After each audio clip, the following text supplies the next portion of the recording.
ഒരു 100 കോടി ഒരു പടത്തിന് കിട്ടിയെന്ന് പറഞ്ഞാൽ ഒരു പ്രൊഡ്യൂസറിന് എത്ര രൂപ കിട്ടിയെന്നാണ്? ഒരു 45 കോടി രൂപ വരെ നമുക്ക് നെറ്റ് ഷെയർ പ്രൊഡ്യൂസർക്ക് വന്നു. ഏതാണ്ട് പകുതിയോളം. അല്ല, ഡിസ്ട്രിബ്യൂട്ടർ ഷെയർ ഉണ്ട്, ടാക്സ് ഉണ്ട്. ഒരു 40 പകുതിയിൽ താഴെ.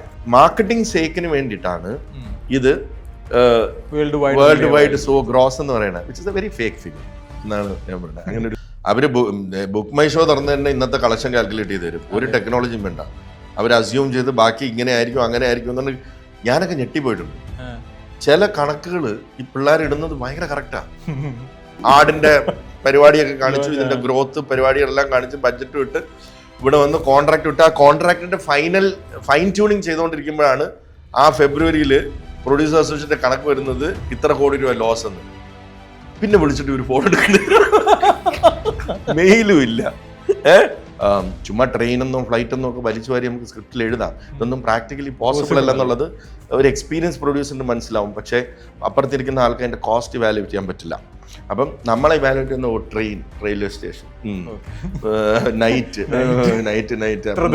ബലൂൺ ലൈറ്റ് മാറ്റത് മറിച്ചത്. നമ്മൾ ഓരോ സ്ക്രിപ്റ്റ് കേൾക്കുമ്പോഴും അത് മനസ്സിൽ നമ്മുടെ കോസ്റ്റും കൂടെ ഇവാലുവേറ്റ്. നമ്മൾ ചിലപ്പോൾ കഥ ഗംഭീരമാവുമ്പോൾ ഞാൻ ചിലപ്പം റൈറ്ററോട് ചോദിക്കാറുണ്ട്, ഗംഭീര കഥയാണ് പക്ഷെ ഇത് എങ്ങനെ ഷൂട്ട് ചെയ്യും. ലോക എന്ന് പറയുന്ന സിനിമ അരുൺ ഡൊമിനിക്കുമായിട്ട് ഞാൻ ഡിസ്കഷൻ ചെയ്തതാണ്. വളരെ ബ്രീഫായിട്ടുള്ള ഡിസ്കഷനാണ്, കുറച്ച് ക്രിയേറ്റീവ് ഡിഫറൻസുകൾ ഉണ്ടായിരുന്നു. പക്ഷേ വെൻ ഐ സോ ലോക ഐ വാസ് റിയലി ഹാപ്പി. ഞാൻ അരുണിനെ വിളിച്ച് പറഞ്ഞു ബ്രില്യൻറ്റ്, ബിക്കോസ് അത് വേഫെയർ എന്ന് പറയുന്ന പ്രൊഡക്ഷൻ ഹൗസ് ടേക്കപ്പ് ചെയ്തപ്പോഴാണ് അങ്ങനെ ഒരു സിനിമ ആവുന്നത്. പല സ്പിൻ ഓഫുകളും എനിക്ക് വന്നിട്ടുണ്ടെങ്കിലും ഡൂഡിന്റെ ഒരു ദിൽമൻ ഇടക്കൊച്ചിയുടെ കഥ ആയിട്ട് ചില അതിനകത്തൊരു സ്കോപ്പ് ഉണ്ടെന്ന് എനിക്ക് തോന്നിയിട്ടുണ്ട്. ദാമോദരൻ ഉണ്ണിമകൻ ദിൽമൻ ഇടക്കൊച്ചി ആയ കഥ. ഒരു പ്രൊഡ്യൂസർ എന്ന നിലയിൽ സ്ഥിരം കേൾക്കുന്ന ഒരു ചോദ്യമായിരിക്കും, സാധാരണക്കാർക്ക് അറിയാനൊരു കൗതുകമുള്ള കാര്യമായിരിക്കും. ഈ ഒരു 100 കോടി ഒരു പടത്തിന് കിട്ടിയെന്ന് പറഞ്ഞാൽ ഒരു പ്രൊഡ്യൂസറിന് എത്ര രൂപ കിട്ടിയെന്നാണ്? Depends on which region it is. ഇപ്പം നമ്മൾ ഗ്രോസ് 200 crores വേൾഡ് വൈഡ് എന്ന് പറയുന്നത് വളരെ ആ സ്റ്റേറ്റ്മെന്റിൽ തന്നെ, അതായത് ജസ്റ്റ് ഒരു വേഗായിട്ടുള്ളൊരു സ്റ്റേറ്റ്മെന്റ് ആണ്. കാരണം നമ്മൾ കേരള സ്ട്രക്ചർ, ഇപ്പോൾ box office Kerala structure week 1, week 2, week 3, week 4 different ആണ്. സെയിം വേ റെസ്റ്റ് ഓഫ് ഇന്ത്യയിൽ വരുമ്പോൾ വീക്ക് 1, വീക്ക് 4 അത് ഡിഫറെൻ്റ് ആണ്. ഇപ്പോൾ ഒരു അന്യഭാഷാ ചിത്രം കേരളത്തിൽ വരുമ്പോൾ അതിൻ്റെ പെർസെൻറ്റേജ് ഡിഫറെൻ്റ് ആണ്. അതേപോലെ തന്നെ വേൾഡ് വൈഡ് നമ്മൾ പോകുമ്പോൾ ആ റീജിയനുകളിൽ അത് ഡിഫറെൻ്റ് ആണ്. അപ്പം നമ്മളിപ്പോൾ ഡോളർ കണക്കിൽ നോക്കുകയാണെങ്കിൽ അല്ലെങ്കിൽ പൗണ്ട് കണക്കിൽ നോക്കുകയാണെങ്കിൽ 20 പൗണ്ടിന് ഒരു ടിക്കറ്റ് അവിടെ എടുത്താൽ 2000 രൂപയാണ് ആ ടിക്കറ്റ് അല്ലേ. അവിടെ എത്ര ശതമാനം നമ്മുടെ കേരളത്തിൽ ഇരിക്കുന്ന പ്രൊഡ്യൂസറിന് തിരിച്ചു വന്നു നോക്കണം. ഓവറോൾ ഗ്രോസ് നോക്കുമ്പോൾ ഈ 2000 രൂപ ടിക്കറ്റ് കൗണ്ട് ചെയ്യുമ്പോൾ 200 crores ഒന്ന് ഈസി ആയിട്ട് അച്ചീവ് ചെയ്യാൻ പറ്റും. But the percentage what we get is bare minimum when world wide എന്ന് പറയുമ്പം. അതുകൊണ്ടാണ് അതിനെ സെഗ്രിഗേറ്റ് ചെയ്തത്. അപ്പോൾ വേൾഡ് വൈഡ് എന്ന് പറയുന്നത് ഭയങ്കര വേഗമാണ്. കേരള ബോക്സ് ഓഫീസ് എന്ന് പറഞ്ഞു കഴിഞ്ഞാൽ നമുക്ക് എല്ലാവർക്കും അറിയാവുന്ന ശതമാനങ്ങളാണ്. First week stand alone theatre 60-40 plus applicable taxes. Okay, അതായത് ഒരു 100 കോടി രൂപ നമുക്ക് അച്ചീവ് ചെയ്തു, കേരളത്തിൽ അച്ചീവ് ചെയ്തു എന്ന് പറഞ്ഞു കഴിഞ്ഞാൽ നമുക്ക്, അതായത് അത് സൂപ്പർ ഹിറ്റ് ആയി എന്നുള്ളതാണ്. അതായത് ആദ്യത്തെ ആഴ്ച തന്നെ ഒരു മേജർ ചങ്ക് ഓഫ് കളക്ഷൻ വന്നു. അപ്പോൾ ആ 60% നമ്മൾ, അല്ലെങ്കിൽ മൾട്ടിപ്ലക്സിൽ അന്നത് 55%. ആ 55% തന്നെ ഒരു മേജർ ചങ്ക് നമുക്ക് വന്നു എന്നുള്ളതാണ്. സെക്കൻഡ് വീക്കിൽ അത് 55-45 ആവുന്നു, മറ്റുള്ളിടത്ത് 50-50 ആവുന്നു. തേർഡ് വീക്ക് അത് 50-50 ആവുന്നു, മറ്റുള്ളിടത്ത് 45 whatever. പിന്നെ ഫോർത്ത്, അപ്പോൾ അങ്ങനെ വരുമ്പോൾ ഒരു ആവറേജ് 47.5% നമുക്കത് വിത്ത് പ്രൊഡ്യൂസർ ഷെയർ എന്നുള്ളത് കാൽക്കുലേറ്റ് ചെയ്യാം. അതായത് 100 കോടി രൂപ വന്നു കഴിഞ്ഞാൽ കേരളത്തിൽ നിന്ന് വന്നാൽ ഒരു 45 കോടി രൂപ വരെ നമുക്ക് നെറ്റ് ഷെയർ പ്രൊഡ്യൂസർക്ക് വന്നു. ഏതാണ്ട് പകുതിയോളം. അല്ല, പിന്നെ ഡിസ്ട്രിബ്യൂട്ടർ ഷെയർ ഉണ്ട്, ടാക്സ് ഉണ്ട്. ഒരു 40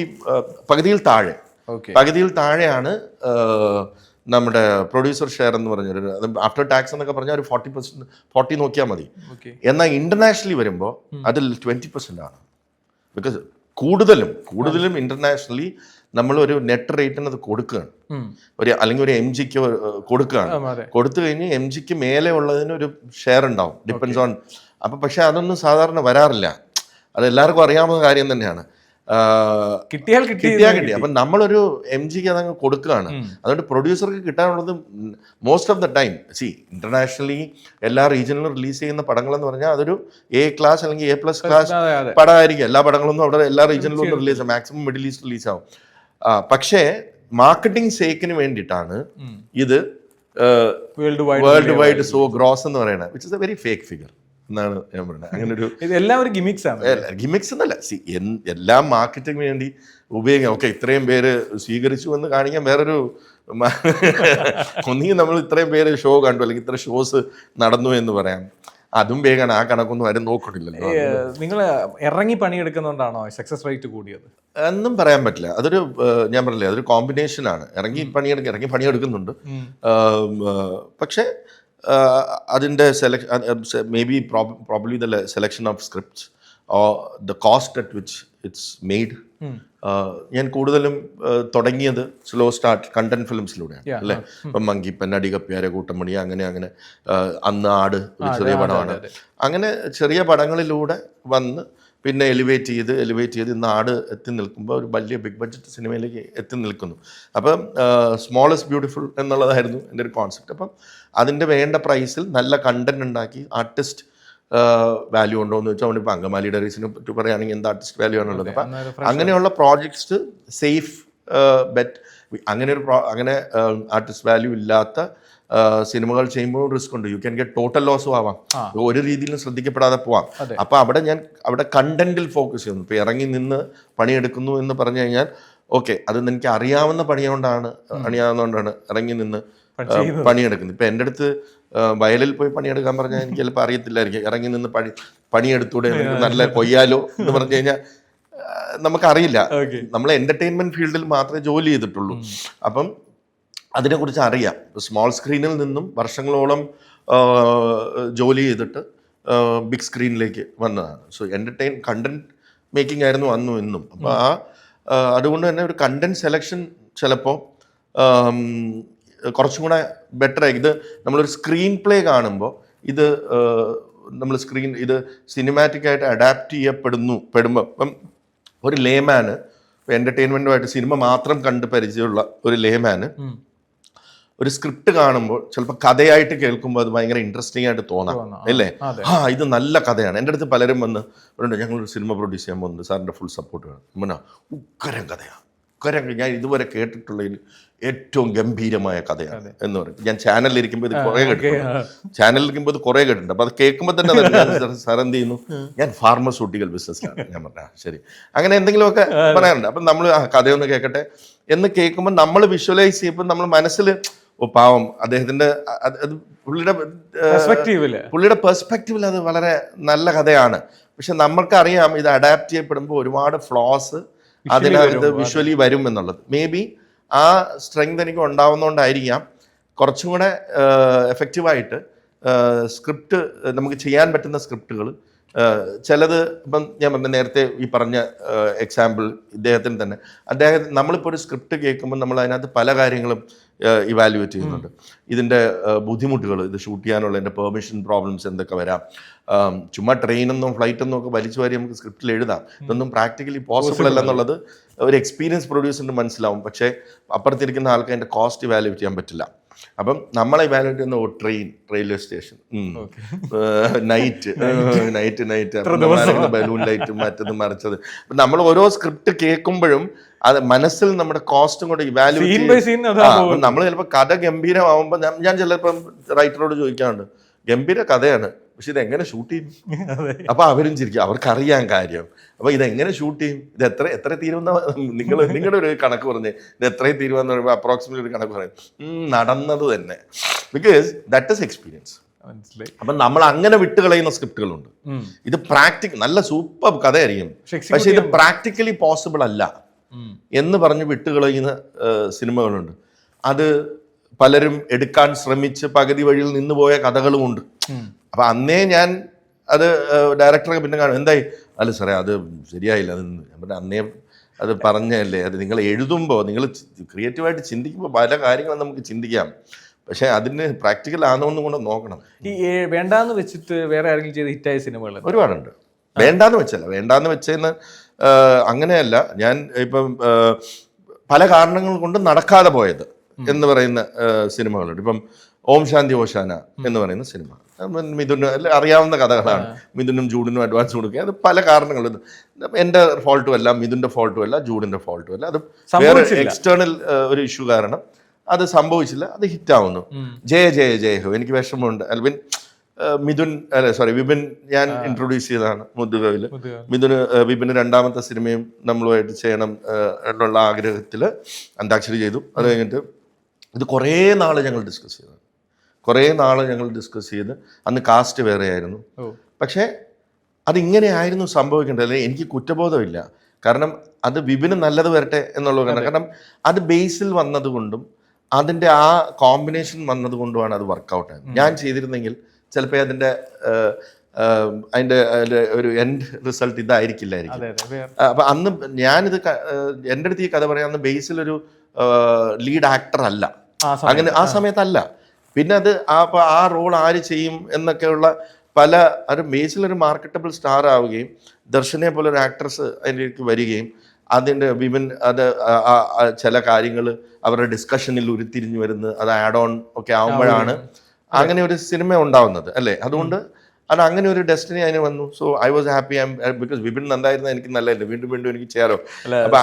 ശ്രീനിവാസൻ പറഞ്ഞത് ഞാൻ ചെയ്യാതെ പോയതാണ് മലയാള സിനിമയ്ക്ക് ഞാൻ ചെയ്തത്. ഇപ്പം ലോക എന്ന് പറയുന്ന സിനിമ അരുൺ ഡൊമിനിക്കുമായിട്ട് ഞാൻ ഡിസ്കഷൻ ചെയ്തതാണ്. വളരെ ബ്രീഫായിട്ടുള്ള ഡിസ്കഷനാണ്, കുറച്ച് ക്രിയേറ്റീവ് ഡിഫറൻസുകൾ ഉണ്ടായിരുന്നു. പക്ഷേ വെൻ ഐ സോ ലോക ഐ വാസ് റിയലി ഹാപ്പി. ഞാൻ അരുണിനെ വിളിച്ച് പറഞ്ഞു ബ്രില്യൻറ്റ്, ബിക്കോസ് അത് വേഫെയർ എന്ന് പറയുന്ന പ്രൊഡക്ഷൻ ഹൗസ് ടേക്കപ്പ് ചെയ്തപ്പോഴാണ് അങ്ങനെ ഒരു സിനിമ ആവുന്നത്. അവർക്ക് ദുൽഖർ സൽമാൻ എന്ന് പറയുന്ന ഒരു സ്ട്രോങ് മാൻ ആൻഡ് അപ്പം ദുൽഖറിന്റെ പ്രൊഡക്ഷൻ ഹൗസ് അത് എടുക്കുമ്പോൾ അതിലേക്ക് ഓട്ടോമാറ്റിക്കലി ദുൽഖർ വരുന്നു. അതിലേക്ക് ഒരു 3 ചാപ്റ്റർ സീരീസ് എന്ന് പറഞ്ഞ് നേരത്തെ അത് മാർക്കറ്റ് ചെയ്യപ്പെടുന്നു അല്ലേ. അതിൽ chapter 1 Chandra played by Kalyani Priyadarshan. അതിന്റെ എൻഡിൽ what is going to happen next എന്നുള്ളത് വളരെ ക്ലിയർ ആയിട്ടുണ്ട്. അപ്പം ദ പ്രോഡക്റ്റ് ഇസ് മെയ്ഡ്. അപ്പം അത് വേഫെയർ എടുത്തത് കൊണ്ടാണ് ഞാനത് പറയുകയും ചെയ്തു. ഞാനത് ടീം വേഫെയറിനെ കാണുമ്പോഴും പറഞ്ഞിട്ടുണ്ട്, അരുൺ ഡൊമിനിക്കിനോടും പറഞ്ഞു. അതിന്റെ ഡെസ്റ്റിനി അതാണ്. അത് ഇത്രയും സക്സസ്ഫുൾ ആവാനുള്ള കാരണം അത് വേഫെയർ എടുത്തത് കൊണ്ടാണ്. അതുകൊണ്ടായിരിക്കും ഈ പറഞ്ഞ obviously the credit goes to the director Arun Dominic for making such a brilliant film, but അതിന് കാറ്റലിസ്റ്റ് ആവുന്നത് അത് ഒരു ഇത്രയും ഫാന്റാസ്റ്റിക് ആയിട്ടുള്ള product, the backing from the Wayfair as a production team എന്നുള്ളതാണ്. ശരിക്കും ഈ നിസ്സഹായാവസ്ഥ അല്ലെങ്കിൽ ഇങ്ങനെയുള്ള കാര്യങ്ങളെ ഈ കണ്ടന്റ് എഫക്ട് ചെയ്യാറുണ്ടോ? ഇല്ല. ഞാൻ എന്ന് പറയുന്നത് എൻ്റെ സ്ഥാപനത്തിലെ ഒരു എംപ്ലോയി മാത്രമാണ്. Organisation is bigger than individual. എൻ്റെ ടീം വളരെ സ്ട്രോങ് ആണ്. അപ്പോൾ ഐ ലീഡ് ദ ടീം എന്ന് വെച്ചിട്ട് ഞാൻ നാളെ ഇല്ലാണ്ടായാലും ഓർഗനൈസേഷൻ മുമ്പോട്ട് പോകും. അങ്ങനെയാണ് കോർപ്പറേറ്റ് അത് ഞാൻ അങ്ങനെയാണ് ആ ടീം സെറ്റ് ചെയ്തിരിക്കുന്നത്. So it doesn't affect.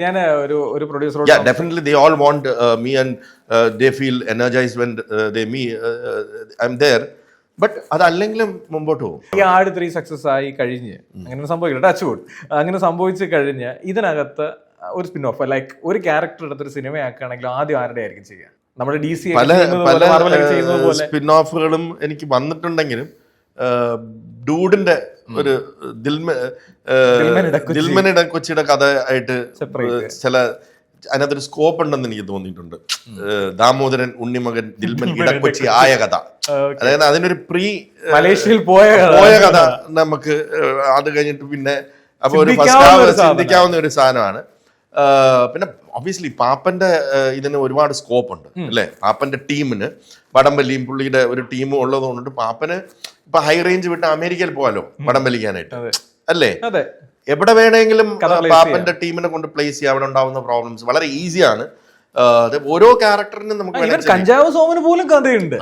അല്ല, അവനെയൊക്കെ ഇതിന്റെ ഉള്ളിലേക്ക് കൊണ്ടുവരാലോ. സെൻട്രൽ സ്പിൻ ഓഫ് വരുമ്പോഴത്തേക്കെന്ന് പറഞ്ഞാൽ മറ്റതൊക്കെ ഗസ്റ്റ് അപ്പിയറൻസ് ആയിരിക്കും, കഥ ഇതിലേക്കാണ് പോകുന്നത്. ഇപ്പം ഷമീറിന്റെ ക്യാരക്ടറിനെ വേണമെങ്കിൽ ഈസി ആയിട്ട് ഒരു ഷിക്കാരി ഷംപി ലൈനിലേക്ക് പിടിക്കാവുന്നതാണ് അല്ലെ. ഒരു കോർ ഇഷ്യൂ അതിലേക്ക് വരുന്നു. അത് അങ്ങനെ എന്തും ചെയ്യാൻ പറ്റും. സ്പിൻ ഓഫിന് ഒരുപാട് പോസിബിലിറ്റി ഉള്ള ഇതാണ് ഓബിയസ്ലി ആസ് എ പ്രൊഡ്യൂസർ അല്ലെങ്കിൽ പ്രൊഡക്ഷൻ ഹൗസ് ഞാൻ അതിനെക്കുറിച്ച് ചിന്തിക്കും. പക്ഷേ സമയമായിട്ടില്ല. ആടെന്ന് പറയുന്ന ഫ്രാഞ്ചൈസിക്ക് ഇനിയും സ്കോപ്പുണ്ട്, വലിയ സാധ്യതയായിട്ട് തന്നെ ഇരിക്കട്ടെ. ഈ കോർപ്പറേറ്റ് ലൈഫിനെ കുറിച്ചും ഈ പ്രൊഫഷണൽസിനെ കുറിച്ചും സംസാരിച്ചുകൊണ്ട് ഈ കമ്പാരിറ്റീവ്ലി അതർ ലാംഗ്വേജിൻ്റെ വർക്കിംഗ് ടൈം അല്ലെങ്കിൽ അവരുടെ ഒരു രീതി ഞാൻ പറഞ്ഞു കേട്ടിട്ടുള്ളതേ ഉള്ളൂ. ബോളിവുഡിന് ഇന്ന ടൈം ടു ഒരു ഓഫീസ് ജോബ് ടൈപ്പാണ് അവർ കൂടുതലായിട്ട് സജസ്റ്റ് ചെയ്യുന്നുണ്ടെന്ന് പറഞ്ഞു കേട്ടിട്ടുണ്ട്. അപ്പോൾ ആ ഒരു പാറ്റേൺ എന്തുകൊണ്ട് മലയാളത്തിലേക്ക് സാധ്യമല്ലത്?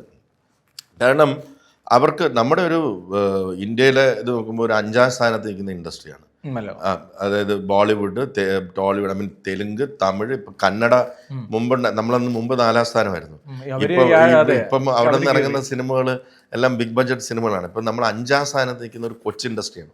നമ്മൾ ഒരുപാട് പ്രശ്നങ്ങളിലൂടെ പോയിക്കൊണ്ടിരിക്കുന്നത്. മലയാളികളുടെ ഒരു പെക്യുലാരിറ്റി എന്ന് പറഞ്ഞാൽ അവരെല്ലാ ഭാഷ സിനിമയും കാണും, എല്ലാ ഭാഷയും കൈ നീട്ടി സ്വീകരിക്കും. ഇപ്പൊ ആട് 2ന്റെ കൂടെ, ആട് 3ന്റെ കൂടെ ഇറങ്ങുന്നത് തന്നെ 2 അന്യഭാഷാ ചിത്രങ്ങളാണ് അല്ലേ? അപ്പം അതിനും അവര് മലയാളികൾ അപ്പൊ അവിടെ പ്രശ്നം എന്ന് പറഞ്ഞാൽ നമുക്കൊരു സ്ട്രിഞ്ചന്റ് ബഡ്ജറ്റ് ഉണ്ട്. അതിനകത്ത് നിർത്തി അവർ കൊടുക്കുന്ന ക്വാളിറ്റി കൊടുക്കേണ്ടി വരും. അതിനകത്ത് കോംപ്രമൈസ് ഇല്ല. അതാ പറഞ്ഞത്, ക്വാളിറ്റി വേണം. പക്ഷേ ഇതിപ്പോ നമ്മുടെ നാടോടിക്കാറ്റില് പറഞ്ഞ പോലെ AC വേണം, പറ്റത്തില്ല. കാർ പാർക്ക് ചെയ്യണം, TV പൂന്തോട്ടം എന്തായാലും വേണം. എത്ര രൂപ ബഡ്ജറ്റ്? 700 രൂപ. അപ്പം കുറച്ച് കഷ്ടപ്പാടുകളൊക്കെ അനുഭവിക്കേണ്ടതായിട്ട് വരും. 2 കോടിക്ക് മാറുമല്ലോ വേണം. അപ്പൊ അത് നമുക്ക് സാധ്യമല്ല. നേരത്തെ പറഞ്ഞ പോലെ ഇത് എന്ത് റൂൾസും നമുക്ക് ഇത് ചെയ്യാം, നമുക്ക് അടിച്ച് ഏൽപ്പിക്കാം, ഇങ്ങനെ ചെയ്യാൻ പറ്റുള്ളൂ. ഫൈൻ, എല്ലാവരും വെൽക്കം ചെയ്യും. പക്ഷെ ഒരു പ്രൊഡ്യൂസർ ഉണ്ടാവില്ല അത് ചെയ്യാനായിട്ട്. റിസ്ക് എടുക്കാൻ അത് പോസിബിൾ അല്ല. അങ്ങനെ എത്രയോ സിനിമകൾ ഇവിടെ നടക്കാതിരിക്കുന്നുണ്ട്. എത്രയോ സിനിമകൾ ബഡ്ജറ്റിന്റെ ഇതുകൊണ്ട് നടക്കും. പിന്നെ നടന്നിട്ടുള്ളത് പോലും ചിലപ്പം ഒരു സിനിമ ഹിറ്റ്, സൂപ്പർ ഹിറ്റ് എന്ന് പറഞ്ഞ് ഡിക്ലെയർ ചെയ്യപ്പെടും. ഒരു സിനിമ സൂപ്പർ ഹിറ്റ് സിനിമ, എന്നിട്ട് പ്രൊഡ്യൂസറിന് 5 പൈസ കിട്ടാത്ത സൂപ്പർ ഹിറ്റ് സിനിമകളുണ്ട്.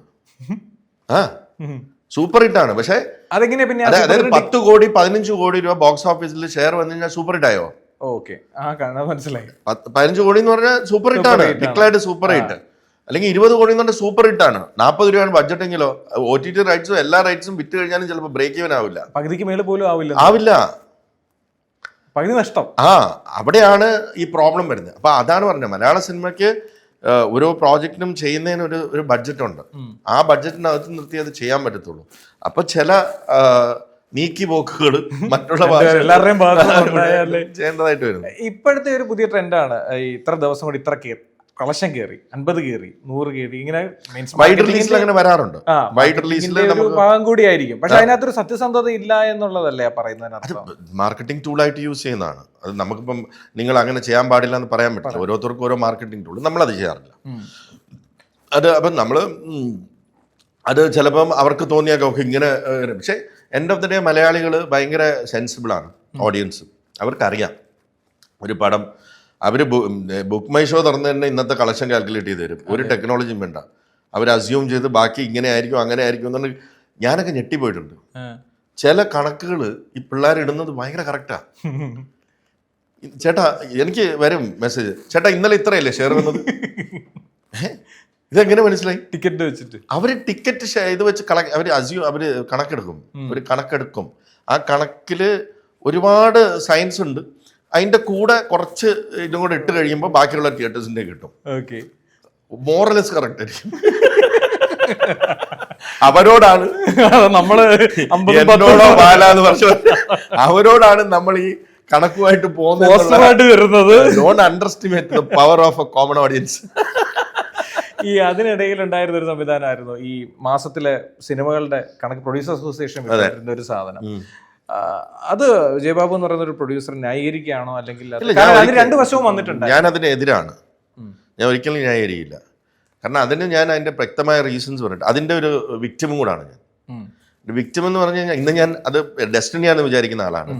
കാരണം ഞാൻ ഈ സിനിമ കൺസീവ് ചെയ്തപ്പോൾ ഇത് ഒറ്റയ്ക്ക് ചെയ്യണ്ട എന്ന് തീരുമാനിച്ചു. കാരണം ഇതെനിക്ക് ഒറ്റ ചെയ്യാൻ പറ്റില്ല, അത്രയും ബഡ്ജറ്റ് എൻ്റെ കയ്യിലില്ല, അത്രയും റിസ്ക് എടുക്കാൻ ഞാൻ തയ്യാറാണ്. പക്ഷെ എൻ്റെ അത്രയും ക്യാഷ് ഫ്ലോ ഇല്ല. അപ്പോൾ ഇതിനൊരു പ്രോപ്പർ ഇത് വേണമെന്ന് പറഞ്ഞ് കഴിഞ്ഞ വർഷം 2024 തന്നെ ഇതുമായിട്ട് പല ബോംബെ സ്റ്റുഡിയോസിലും പോവുകയും ഒരു ടോപ്പ് സ്റ്റുഡിയോയുമായിട്ട് ഞാൻ എഗ്രിമെന്റ് ഡിസ്കസ് ചെയ്തു, ഫൈനലി ദേ എഗ്രീഡ്. അപ്പം നമ്മൾ കൊടുക്കുന്ന ഒരു പ്രസന്റേഷൻ ഉണ്ട്, ഈ കോർപ്പറേറ്റ് നേരത്തെ നമ്മൾ എന്താ കൊടുക്കുന്നത്? മലയാള സിനിമയുടെ വളർച്ച കഴിഞ്ഞ 10 വർഷത്തിൽ പവർ പോയിന്റ് പ്രസന്റ്, മലയാള സിനിമയുടെ വളർച്ച, 24 ഹിറ്റായ പടങ്ങൾ. എനിക്ക് ഇപ്പോഴും ഓർമ്മയുണ്ട് 24 അല്ലേ, 24 അവിടെ നിന്ന് നമ്മുടെ ഞാനിത് കൊടുക്കുമ്പോൾ ഈ മഞ്ഞുമൽ ബോയ്സ്, പ്രേമലു, അന്വേഷിപ്പിൻ കണ്ടത്തിൻ, ബ്രഹ്മയുഗം, അപ്പൊ ഞാൻ ബെസ്റ്റ് ഓഫ് ഞാൻ 15ഓളം അത് A+ ചിത്രങ്ങൾ ഇത്ര കോടി രൂപ ഇതാക്കി. We have 56 to 70% success ratio in amongst films, whereas Bollywood is 1% എന്നൊക്കെ പറഞ്ഞിട്ട് ഭയങ്കരമായ പ്രസന്റേഷൻ കൈയടിച്ചു. ആടിന്റെ പരിപാടിയൊക്കെ കാണിച്ചു, ഇതിന്റെ ഗ്രോത്ത് പരിപാടികളെല്ലാം കാണിച്ചു, ബഡ്ജറ്റ് വിട്ട് ഇവിടെ വന്ന് കോൺട്രാക്ട് വിട്ട് ആ കോൺട്രാക്ടിന്റെ ഫൈൻ ട്യൂണിങ് ചെയ്തുകൊണ്ടിരിക്കുമ്പോഴാണ് ആ ഫെബ്രുവരിയിൽ പ്രൊഡ്യൂസർ അസോസിയേഷന്റെ കണക്ക് വരുന്നത് ഇത്ര കോടി രൂപ ലോസ് എന്ന്. പിന്നെ വിളിച്ചിട്ട് ഒരു ഫോൺ എടുക്കുന്നില്ല, മെയിലും ഇല്ല. നമ്മൾ വിചാരിച്ചു ഇത് എന്താണെന്ന് പറഞ്ഞപ്പോഴത്തേക്ക് പറഞ്ഞു നിങ്ങളുടെ പ്രസന്റേഷനൊക്കെ ഞങ്ങൾ കണ്ടു, ഒഫീഷ്യൽ കണക്ക് വന്നിട്ടുണ്ട്, അതിന് എന്താ നിങ്ങൾക്ക് പറയാനുള്ളത്? ഞാൻ പറഞ്ഞു ഷേ അതങ്ങനെയല്ല, അതങ്ങനെയല്ല. അതിൽ കാരണമുണ്ട്. കാരണം മലയാളത്തിൽ 200ഓളം സിനിമകൾ ഇറങ്ങുന്നുണ്ട്. അത് പണ്ട് തൊട്ടേ മലയാള സിനിമയുടെ ഒരു പെക്യുലർ. അതായത് ഒരാൾക്ക് ഒരു പടം എടുക്കണമെന്ന് തീരുമാനിച്ചാൽ, ഇപ്പം പല NRI ഫ്രണ്ട്സ് ഉണ്ട് എനിക്ക്, നമ്മളൊക്കെ അമേരിക്കയിലും യൂറോപ്പിലും ഒക്കെ പോകുമ്പോൾ അവർ പറയും ഒരാഗ്രഹമാണ് ഒരു പടം ചെയ്യണം, അത് പ്രോഫിറ്റ് ഒന്നും വേണ്ട, ഒരു പടം ചെയ്യണം. അത് അദ്ദേഹം എന്തായാലും ചെയ്തിരിക്കും. അങ്ങനെ എത്രയോ പേര് ഇവിടെ ഉണ്ട്. അത് പറഞ്ഞ അല്ല, അവർക്കൊരു പ്രൊഡ്യൂസർ എന്നുള്ള പേര് അറിയപ്പെടുന്ന നല്ലൊരു സിനിമ ആഗ്രഹം. പിന്നെ അവരുടെ വീട്ടിലും എഴുത്തുകാരനൊക്കെ ഉണ്ട്, അവർക്ക് ഇന്ന ആൾക്കാരെയൊക്കെ മുഖം കാണിക്കണം, അവരുടെ നാട്ടിൽ പ്രൊഡ്യൂസർ എന്ന് അറിയപ്പെടണം, 2-3 ആക്ടേഴ്സ് ഒക്കെ വീട്ടിൽ വന്നാൽ അത് അവരുടെ ഒരു ആഗ്രഹം. അപ്പം അത് അവർ തന്നെ പറയുന്നുണ്ട്, ലാഭമൊന്നും ഇതല്ല. നിങ്ങൾ നോക്കുകയാണെങ്കിൽ മലയാളത്തിൽ ഓരോ വർഷവും അങ്ങനെ 15-20 പടങ്ങൾ ഇറങ്ങാറുണ്ട്. അവർ അവധിക്ക് വരുമ്പോഴാണ് ആ പടം ചെയ്യുന്നത്. അവർക്ക് അയ്യോ ഇത് ജൂലൈ ഓഗസ്റ്റ് തീർക്കണം, എനിക്ക് തിരിച്ചൊക്കെ പോണേ. ഞാൻ ചാനലിൽ ഇരിക്കുമ്പോൾ ഒരു സംഭവം ഉണ്ടായിട്ടുണ്ട്, സിനിമയുടെ പേര് ഞാൻ പറയില്ല. അപ്പൊ ഒരു പടം സൂപ്പർ ഹിറ്റ് ആവണം, അത് പ്രതീക്ഷിക്കാത്ത ഒരു പടമാണ് ഹിറ്റ് ആവുന്നത്. അപ്പൊ നമ്മുടെ കയ്യിൽ പ്രപ്പോസൽ സാധാരണ എല്ലാ പടത്തിന്റെയും വരാറുണ്ട്, ഇതിന്റെ പടത്തിന്റെ മാത്രം വന്നിട്ടില്ല, പുള്ളി ചെയ്തിട്ട് പോയി. അപ്പൊ ഞാൻ ഇതിന്റെ PROനൊക്കെ വിളിച്ചിട്ട് ഇതാരാ ഇതിന്റെ പ്രൊഡ്യൂസർ, ഫസ്റ്റ് ഡേ നല്ല അഭിപ്രായം വന്നു. ഞാൻ പുള്ളിയുടെ നമ്പർ എടുത്തു, പുള്ളി ഇവിടെ സൗദിയിലാണ്. അപ്പൊ ഞാൻ അദ്ദേഹത്തെ വിളിച്ചു, ഇന്ന പടത്തിന്റെ പ്രൊഡ്യൂസർ ആണെങ്കിൽ എന്താ കാര്യം? ഞാനല്ല പടം നന്നായിട്ട് പറഞ്ഞേ, അല്ല പടം നല്ല അഭിപ്രായം ഉണ്ടല്ലോ, അപ്പൊ നിങ്ങളത് നിൽക്കുന്നുണ്ട്. 1 മിനിറ്റ് തിരിച്ചു വിളിക്കും. 5 മിനിറ്റ് കഴിഞ്ഞിട്ട് പുള്ളിയുടെ ബോഡി ലാംഗ്വേജ് മതി, എന്തൊക്കെയുണ്ട് വിശേഷം, എവിടെ പുള്ളി കളഞ്ഞിട്ട് പോയതാ. വെട്ടിയിലാക്കി 6 കൈക്കൂടെ പുള്ളി ഇതൊക്കെ കളഞ്ഞിട്ട് പോയി. പടം റിലീസായി ഭയങ്കര അഭിപ്രായം, ഇതൊരു ഇങ്ങനെ ഒരു വിളി പുള്ളി പ്രതീക്ഷിച്ചിട്ടേ ഇല്ല.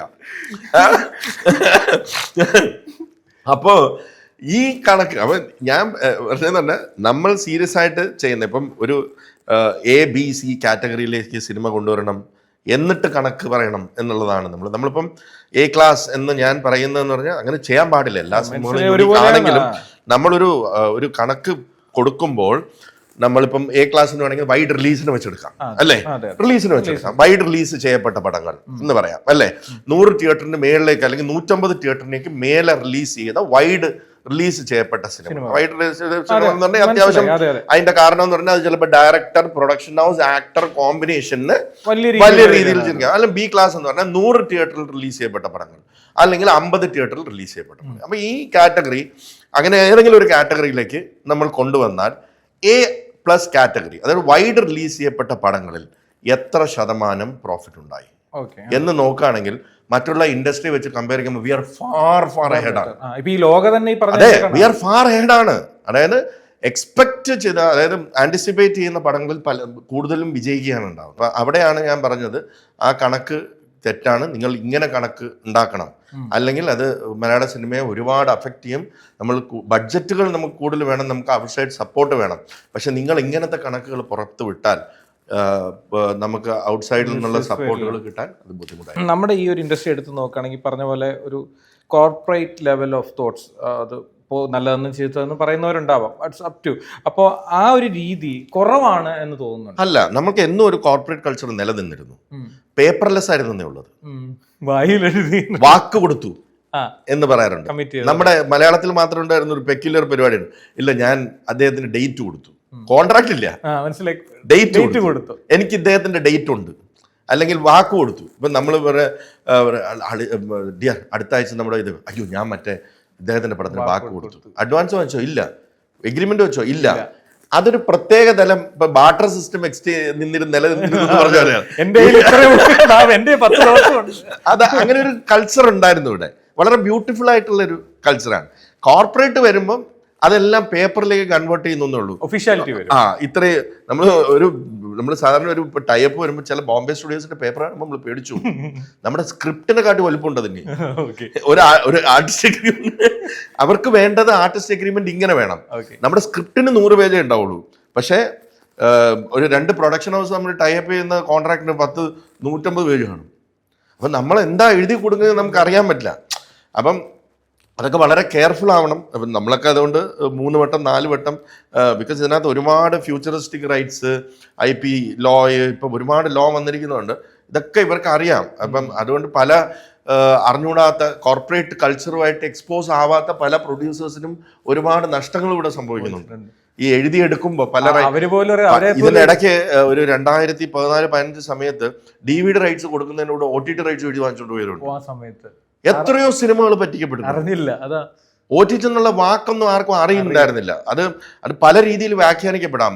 ഓവർ ദ ടോപ്പ്, അതായത് DVD എന്ന് എഴുതിയിട്ട് ഇൻക്ലൂഡ്സ് ഓവർ ദ ടോപ്പ് എന്നും കൂടെ എഴുതി വെക്കും. 50,000 രൂപ 25,000 രൂപയ്ക്ക് പല സിനിമകളുടെയും OTT. അത് പിന്നെ ഏതെങ്കിലും OTT വന്നു കഴിഞ്ഞ് പലരും എന്നെ വിളിച്ചിട്ടുണ്ട്. OTT ഇവിടെ വന്നു കഴിഞ്ഞിട്ട് പെട്ടെന്ന് പ്രൈം വീഡിയോയിലും നെറ്റ്ഫ്ലിക്സിലും ഒക്കെ അവരുടെ പടം കാണുന്നു. ഹേയ്, ഇത് ഞാൻ കൊടുത്തിട്ടില്ലല്ലോ, ഇതെങ്ങനെ ഇവിടെ വന്നു എന്ന് ചോദിച്ചിട്ട്, അണ്ണാ ഇതെനിക്ക് കേസിന് പോകണം. ഞാൻ പറഞ്ഞു, കേസ് വേണം, നിങ്ങൾ എന്തെങ്കിലും ഒപ്പിട്ട് കൊടുക്കുക, അവര് വരത്തില്ല. അവര് പേപ്പർ ഒക്കെ ചെക്ക് ചെയ്യും, നിങ്ങൾ കൊടുത്തിരിക്കുന്ന സാധനങ്ങളെല്ലാം ഇങ്ങനെ കൊണ്ടുപോവാ എന്ന് പറഞ്ഞ് ഞാൻ നോക്കുമ്പോഴാണ് DVD കൊടുത്തിരിക്കുന്നത് 1,00,000 രൂപയ്ക്കാണ്. അതിനകത്ത് ലോകത്തുള്ള എല്ലാ റൈറ്റ്സും അവർ എഴുതിയെടുത്തിട്ടുണ്ട് ആ ഒരൊറ്റ പേപ്പറിൽ. ഓവർ ദ ടോപ്പ്, ഏബോണ്, മറ്റത് മറിച്ചത്, എല്ലാ കാര്യങ്ങളും പോയി കഴിഞ്ഞു. ഒന്നും ചെയ്യാനില്ല. അത് ബ്രോക്കേഴ്സ് ആണ് വരുന്നത്. അങ്ങനെ ബ്രോക്കേഴ്സ് വന്ന് കുറെ റൈറ്റ്സ് ഇവരുടെ പലരുടെയും എഴുതിക്കൊണ്ട് പോയിട്ടുണ്ട്. All the best. വീണ്ടും നമുക്ക് കാണാം.